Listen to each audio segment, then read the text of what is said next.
ದೇಶದ ಹಲವೆಡೆ ಹೀಗಾದ್ರೆ ರಾಜ್ಯದಲ್ಲೂ ಕೂಡ ಅಷ್ಟೇ. ಕಡಲ್ ಕೊರೆತಕ್ಕೆ ಕರಾವಳಿಯ ಜನ ಕಂಗಾಲಾಗಿದ್ದಾರೆ.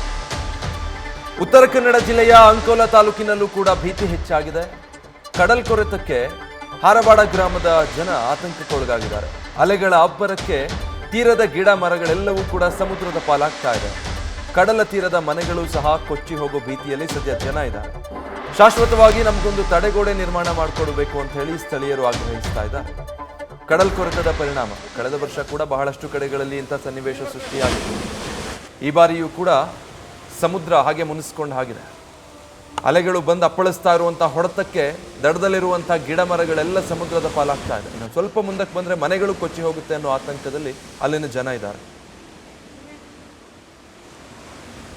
ಡೀಟೇಲ್ಸ್ ಕೊಡ್ತಾರೆ ಈ ಬಗ್ಗೆ ಸಂದೀಪ್. ಸದ್ಯ ಜನ ಕರಾವಳಿ ಭಾಗದಲ್ಲಿ ಕಡಲ್ ಕೊರೆತದ ಆತಂಕದಲ್ಲಿದ್ದಾರೆ. ಹೇಗಿದೆ ಅಲ್ಲಿನ ಪರಿಸ್ಥಿತಿ?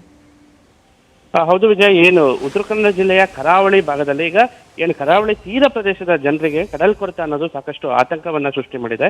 ಏನು ಕಳೆದ 2 ದಿನಗಳ ಹಿಂದೆ ಏನು ಕಾರವಾರ ತಾಲೂಕಿನ ದೇವಬಾಗ್ ಅಂತ ಪ್ರದೇಶ, ಇಲ್ಲಿ ಅಲೆಗಳ ಅಬ್ಬರ ಹೆಚ್ಚಾಗಿ ಕಡಲ್ ಕೊರೆತದಿಂದ ಸುಮಾರು 4 ಕಾಟೇಜ್ಗಳಂದ್ರೆ ದೇವಬಾಗ್ ಬೀಚ್ ರೆಸಾರ್ಟ್ ಅಂತ ಜಂಗಲ್ ರೆಸಾರ್ಟ್ಗೆ ಸೇರಿದಂತಹ ಪ್ರದೇಶ, ಇಲ್ಲಿ 4 ಕಾಟೇಜ್ಗಳು ಏನು ಕಡಲ ಕೊರೆತಕ್ಕೆ ಬಲಿಯಾಗಿತ್ತು. ಸುಮಾರು 1 ಕೋಟಿಗೂ ಅಧಿಕ ಹಾನಿಯಾಗಿತ್ತು. ಇದರ ಬೆನ್ನಲ್ಲೇ ಈಗ ಉತ್ತರ ಕನ್ನಡ ಜಿಲ್ಲೆಯ ಅಂಕೋಲಾ ತಾಲೂಕಿನ ಏನು ಹಾರವಾಡ ಅಂತ ಪ್ರದೇಶ, ಇಲ್ಲೂ ಕೂಡ ಈಗ ಕಡಲ ಕೊರೆತ ಅನ್ನೋದು ಸಾಕಷ್ಟು ಆತಂಕವನ್ನು ಸೃಷ್ಟಿ ಮಾಡಿದೆ.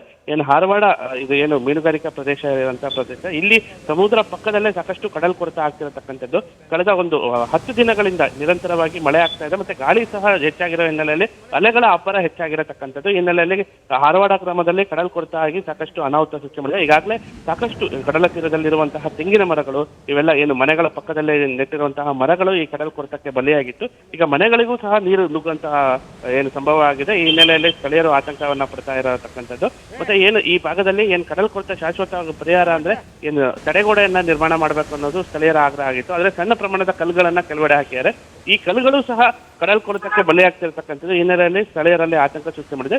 ಮತ್ತೆ ಇದು ಕೇವಲ ಹಾರವಾಡ ಮಾತ್ರ ಅಲ್ಲ, ಕಾರವಾರ ತಾಲೂಕಲ್ಲೂ ಸಹ, ಜೊತೆಗೆ ಏನು ಹೊನ್ನಾವರ ಮತ್ತೆ ಭಟ್ಕಳ ಭಾಗದಲ್ಲಿ ಇಲ್ಲೂ ಸಹ ಕೆಲವೆಡೆ ಏನು ಕಡಲ್ ಕೊರೆತ ಆಗ್ತಿರತಕ್ಕಂಥದ್ದು. ಏನು ಗಾಳಿ ಮತ್ತು ಮಳೆಯ ಪ್ರಮಾಣ ಇದೇ ರೀತಿ ಅಧಿಕ ಆದರೆ ಮತ್ತೆ ಇನ್ನೂ ಸಾಕಷ್ಟು ಅನಾಹುತ ಸೃಷ್ಟಿ ಆಗತಕ್ಕಂಥದ್ದು Vijay. Okay, thank you Sandeep.